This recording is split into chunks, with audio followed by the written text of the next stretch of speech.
आप देख रहे हैं शहर क्राइम डिजिटल न्यूज चैनल। और अब अगली खबर सीधे अयोध्या से आ रही है। मिल्कीपुर विधानसभा उपचुनाव टालने का मामला। चुनाव टलने को लेकर भाजपा और सपा ने एक दूसरे पर लगाए आरोप प्रत्यारोप। सपा सांसद अवधेश प्रसाद ने कहा, हमने कोई वकील नहीं खड़ा किया। याचिकाकर्ता भाजपा के पूर्व विधायक बाबा गोरखनाथ ने सपा सांसद अवधेश प्रसाद को बताया झूठों का सरदार। अवधेश प्रसाद ने कहा, याचिकाकर्ता बाबा गोरखनाथ ने नहीं किया नियमों का पालन। 2022 के विधानसभा चुनाव में रहे प्रत्याशियों को नहीं जारी हुई नोटिस, नहीं हुआ गजट, हाईकोर्ट ने लिया संज्ञान। सपा सांसद अवधेश प्रसाद का बयान, आरोपी पूरी तरह से झूठ। हमने कोई वकील खड़ा नहीं किया, हमारा इस्तीफा हो गया, हम सांसद हो गए। ये तो वही बात हो गई, उल्टा चोर कोतवाल को डांटे, नाच न जाने आंगन टेढ़ा। नियमों का पालन नहीं किया गया, खेत की मूली नहीं है, हाईकोर्ट में केवल आवेदन किया गया, नियमों का पालन नहीं किया गया। नहीं है। फिर इस बीच में चुनाव आ गया, वो सांसद चुन लिए गए, शिथिलता आई, फिर वो जीत गए, इस्तीफा हो गया। इन सब में भी आपने देखा तकरीबन 1 साल तो ये भी चला गया। 1 साल तो वो अपेयर ही नहीं हुए। हर आदमी जब कुर्सी पर बैठ जाता है तो सोचता है जल्दी नोटिस ना लें। मुकदमा चलाने के लिए आप अकेले निर्णय नहीं ले सकते। कोर्ट है, महाधिवक्ता हैं, उन पर मुझे टिप्पणी नहीं करना। देखिए, मुझे अपना विषय है, क्या जो भी कोर्ट की शरण में जाते हैं दो पक्ष, क्या दोनों को न्याय मिलता है? न्याय तो किसी एक को मिलता है, वो भी गुण दोष के, और जो भारतीय संविधान उसके तहत दिया जाता है। तो ये कहना कि प्रयास नहीं हुआ, सब प्रयास हो रहा था, सब कुछ हो रहा था, ऐसा नहीं है। अब चूंकि अब नई बात आ गई है, हमारा केवल एक ही चीज़ है, आप लोगों से बात करने का एक ही पीड़ा है। चलिए ठीक है, हम करा पाते ना करा पाते, आप लोगों को सारी जानकारी थी। 1 दर्जन वकील भेजना और वकालतनामा लगाना, ये किस बात को दर्शाता है? कृपया अवधेश जी या समाजवादी के वरिष्ठ नेता बता दें आप सबको। अच्छा, अगर कहीं मन में होता, तत्काल पार्टी के बड़े लोग, बड़े पदाधिकारी, आप देखिए लखनऊ में छपा है और टीवी चल रहा होगा हर जगह, बाकायदा आयोग से उन्होंने मुलाकात की, सिफारिश की कि मिल्कीपुर की जनता सफ़र ना करे। मैं रूलिंग भूल रहा हूँ, सुप्रीम कोर्ट की एक रूलिंग भी लोग लेके गए थे और चुनाव आयोग के समक्ष रखा, बाकायदा बात हुई, ये हुआ बाकायदा। अखिलेश जी का वक्तव्य सुनिए, उन्होंने कहा कि 2 दिन में रीट अगर वापस हो गई तो चुनाव होगा। सुबह उन्होंने कहा है, सुबह कहा है, 1:30 बजे कांड तुरंत कर दिया है। सुबह काउंटर इंटरव्यू मुझे किसी ने कल भेजा शाम को, उसमें उन्होंने कह रहे हैं कि अगर आज 2 दिन के अंदर याचिका वापस होती है तो चुनाव होगा। तो भैया 1:30 बजे तुम्हें कौन माछी छींक मारी रही कि जो 1 दर्जन वकील भेज दियो? हम करा पाते ना करा पाते, फिर संजय का चिल्लाते, छाती पीटते। तो ये कहीं ना कहीं से समाजवादी पार्टी डर गई है, और खासकर बाबा गोरखनाथ से बहुत डर गई। इनको होश आई कि रिट हमने दायर किया है। अरे रिट समाजवादी ने तो किया नहीं था, बाबा रिट तो किया था, वो भारतीय जनता पार्टी का है, शायद वो अपने को उम्मीदवार भी मानता है। अब टिकट मिले ना मिले भाई, ये तो भारतीय जनता पार्टी पे, हमारे पे तो नहीं है, हमारे तो नहीं है। तो उसने दिया विड्रॉल की एप्लीकेशन। न्यायालय में न्याय चलता है, न्यायालय में कानून चलता है, न्यायालय में रूल्स रेगुलेशन चलता है, और लेकिन एप्लीकेशन जो दिया है उसमें रूल का फॉलो नहीं किया गया। जो इस्टेब्लिश्ड रूल है, प्रोसीजर है, वो एडॉप्ट नहीं किया गया और ऐसे दरखास्त दे दी गई। तो न्यायालय की तरफ से, माननीय न्यायमूर्ति की तरफ से इस खामियों के आधार पर और डायरेक्शन दिया, 1 सप्ताह के अंदर सरकारी गजट कराओ, पक्षकारों को नोटिस दो।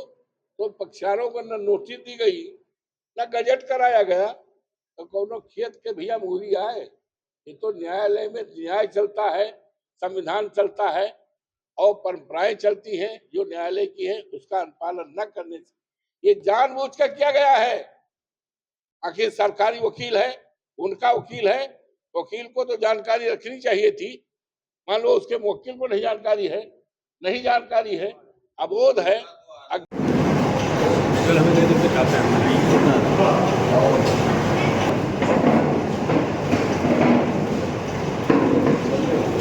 अभिनंदन है, स्वागत है, आपको मैं प्रणाम करता हूँ और आपके प्रति आभार प्रकट करता हूँ कि आज छुट्टी के दिन भी काट कर हमें समय दिया और आवाम तक, जनता तक पहुँचाने के लिए मैं आपके आभार का मांग करता हूँ। उत्तर प्रदेश में 10 विधानसभाओं में उपचुनाव होने, पूरे प्रदेश में शिवमूर्ति ने जो याचिका दाखिल की थी माननीय अवधेश प्रसाद के खिलाफ, वो 1 अप्रैल को, जो अभी तक समाजवादी कह रही थी कि माननीय अवधेश जी कह रहे थे, ये देखिए 1 अप्रैल 2022, वो ये कह रहे थे कि हमारी तरफ से, समाजवादी की तरफ से कोई वकील नहीं है। भैया कम से कम सही तो बोलो। अब ये देखिए, ये लिस्ट देखिए 17 तारीख की, शिवमूर्ति इसमें देख रहे हैं, हम इनके तरफ से वकील गुप्ता जी हैं। पूरी तरह झूठा है, झूठा है, झूठा है। इस तरह से हमारे वकील ने, किसी ने न तो वकील हमने किया, न वकील खड़ा किया, जो कहते दर्जनों वकील खड़ा किया। मैं हूँ क्या? जब हमारा इस्तीफा हो गया, हम सांसद हो गए, तो हम तो साधारण जैसे आप हो वैसे हम हो गए एमएलए के रूप में। हम एमएलए वहाँ है नहीं, हमारा वकील कैसे खड़ा हम कर पाएंगे? नया वकील कैसे हम तैनात कर पाए? ये पूरी तरह से, ये तो उसी तरह से बात हुई जैसे कि क्या कहते, उल्टा चोर कोतवाल को डांटे, नाचे ना जाने आंगन टेढ़ा। ये प्रोसीजर का अडॉप्ट नहीं किया गया, कानून का पालन नहीं किया गया। ऐसे दरखास्त दे दी गई तो गांव घर के मूरी ना या उठा लो। न्यायालय में नियम चलता है, कानून चलता है, संविधान चलता है और परंपरा चलती है, प्रोसीजर उसको अडॉप्ट नहीं किया गया। इसलिए, और ये बात कहना कि हम दर्जनों वकील खड़ा कर दिए, ये बात पूरी तरह से झूठी है, झूठी है। हम लिख कर दे सकते हैं, गलत है। ये तो अपना फेस सेविंग करने के लिए, ये किसी को यकीन पड़ेगा? किसी को हमने वकील कर दिया, तो इनके वकील क्या कर रहे थे?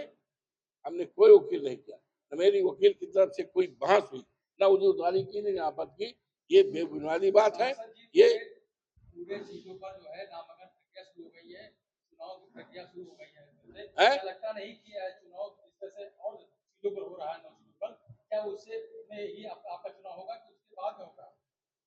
भैया ऐसा है, 15 दिन का टाइम दे दिया गया है, 15 दिन का, तो 15 दिन का तो पड़ता है 2 नवंबर को।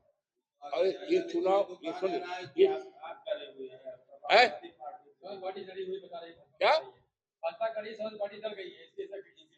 झूठी बात है, ये 100% झूठी है। कैसे भारत समाजवादी पार्टी डरी है? हम है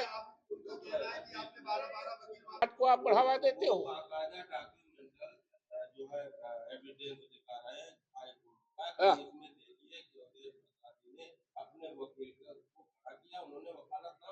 अरे ऐसा है, कोई नया वकील हमने नहीं किया।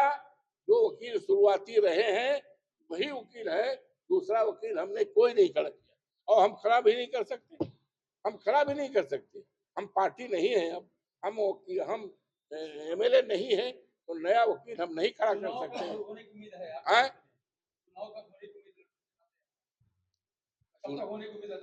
ऐसा है, ये कब तक भागेंगे? ये भाग कर नहीं जाएंगे। चुनाव तो होना होगा और चुनाव में बुरी तरह हारेंगे। इनकी जमानत जब्त होगी और पूरे देश में इनकी चर्चा होगी, इनकी छीछा लेदर होगी। जिस तरह से चर्चा आज सारे देश दुनिया में हमारी हो रही है, अयोध्या जनपद के फैजाबाद सीट से जीतकर, उसी तरह से ये सीट अब पूरी देश, ये राष्ट्रीय सीट हो गई, इसकी चर्चा होगी। भारतीय जनता पार्टी बुरी तरह से हारेगी और इनकी